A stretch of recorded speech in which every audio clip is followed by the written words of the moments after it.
A gente começa por onde a entender isso, Casarões? Porque a impressão era de relativa paz, na medida em que é possível falar em paz naquela região do mundo. Se a gente voltar alguns dias no tempo, a Assembleia Geral da ONU, por exemplo, ao discurso do primeiro-ministro Benjamin Netanyahu, em nenhum momento ele se refere àquela questão ali, né? Muito pelo contrário, ele usa uma expressão, eu não me lembro exatamente qual é a expressão, mas ele fala em paz, em entendimento com países da Liga Árabe. Havia perspectiva, que eu já não sei mais se existe, você também pode explicar para a gente, de uma aproximação de Israel e da Arábia Saudita, intermediada pelos americanos. Quer dizer, na medida em que é possível falar de paz, sabendo das condições dos palestinos que vivem na faixa de Gaza, sabendo a forma como aquelas pessoas são tratadas. A ONU mesmo falou recentemente uma espécie de campo de concentração, né?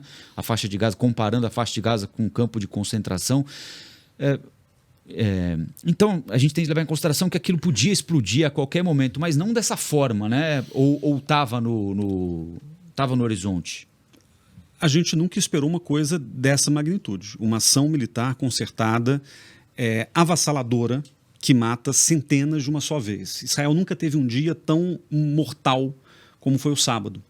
E parece que os números têm só aumentado. Então, isso em si já indica a gravidade do problema. A gente está falando do maior ataque concentrado em tempo contra Israel. Esse não é ainda o maior ataque em termos de mortos no total, porque Israel já passou pela guerra do Yom Kippur em 73, há exatos 50 anos, que foi algo muito parecido, com a diferença que Israel em 73 foi atacado por Síria e Egito.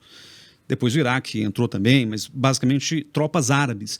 Hoje não, a gente está falando de um ator que no limite é um ator não estatal e que conseguiu furar os bloqueios terrestres, conseguiu derrubar a cerca, conseguiu entrar e invadir toda a região do sul de Israel, inclusive aquelas cenas horrorosas que a gente viu da rave. Aliás, eu acho que a gente tem... Você pode continuar falando, Guilherme? Enquanto isso, o Thiago vai colocar para a gente algumas cenas, claro, não são as cenas de extrema violência, nem as cenas de sequestro, são imagens de como ficou o local onde estava sendo realizada a festa rave depois da passagem do Hamas por lá. Israel é conhecido por ter festas desse tipo e foi muito chocante a gente ver que as tropas entraram ali, as tropas israelenses, depois do ocorrido, depois do massacre, encontrou algo como 200 corpos. Né? Isso é uma coisa realmente que não tem precedentes na história de Israel. Os carros todos abandonados, exato, obviamente. E são poucos lugares do mundo onde isso aconteceu desse jeito, nesse tempo. Então, a gente já imaginava que a coisa poderia descarrilar, que ela poderia sair do controle, mas nunca dessa maneira tão concertada.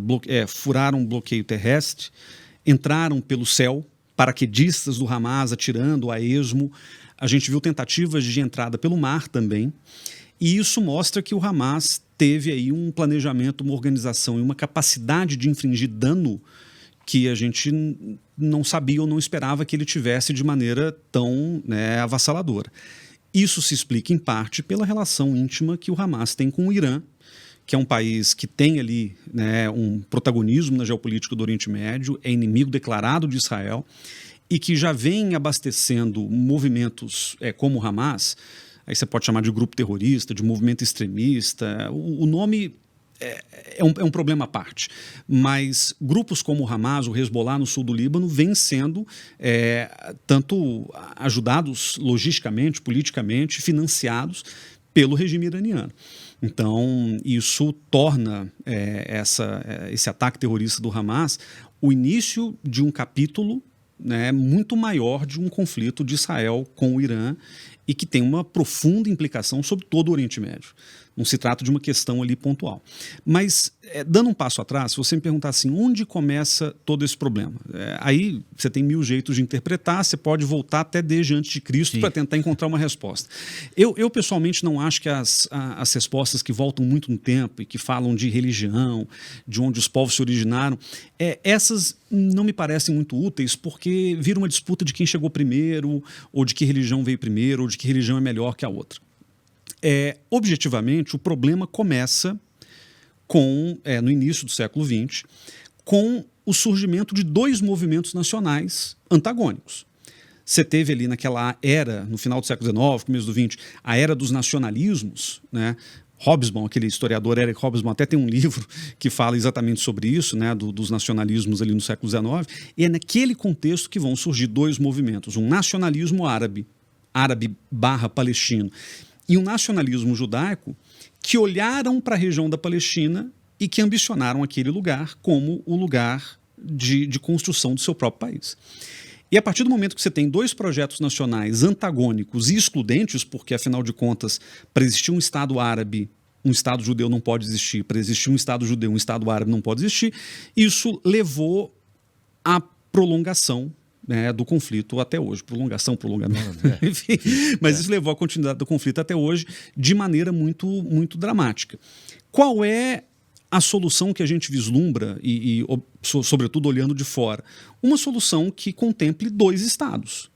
É uma região muito pequena. A gente está falando de um país, se a gente soma Israel, faixa de Gaza, Cisjordânia, da metade do tamanho do Sergipe. Isso, para padrões brasileiros, é ridiculamente pequeno. Sim. A faixa de Gaza é menor do que o município de São Paulo. Isso para a gente ter uma ideia do que está acontecendo. Hoje são 265 quilômetros quadrados, é o tamanho do plano piloto de Brasília. 40 por 9, mais ou menos. Né? A faixa ela tem ali um desenho que não é retilíneo, mas 40 por 9 quilômetros. É muito pouco. Você pode fazer uma maratona na fronteira da faixa de Gaza. Ou seja, é tudo muito pequeno, tudo muito apertado, muito concentrado. Gaza hoje tem das maiores densidades demográficas do mundo. É uma região que já tinha ali um potencial de conflito, sobretudo em função de recursos escassos, lá água escassa, lá comida. Quer dizer, hoje você tem tecnologias, mas lá os recursos minerais e naturais são escassos também. Ou seja, tudo ali é muito propício a um cenário de conflito.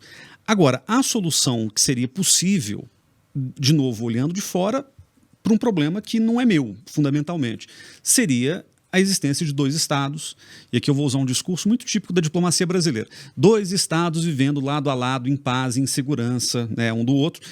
O problema é que essa solução de dois estados, ela teve um momento muito próximo ali nos anos 90, e depois ela foi simplesmente abandonada por um lado e por outro. Então, o grande problema é que a gente está falando de uma origem que tem mais de 100 anos, de dois projetos nacionais, e de projetos nacionais que estão cada vez mais convencidos, ainda que essa visão não seja nem absoluta nem majoritária, mas cada vez estão mais convencidos de que o seu povo só pode existir ali se o outro for eliminado.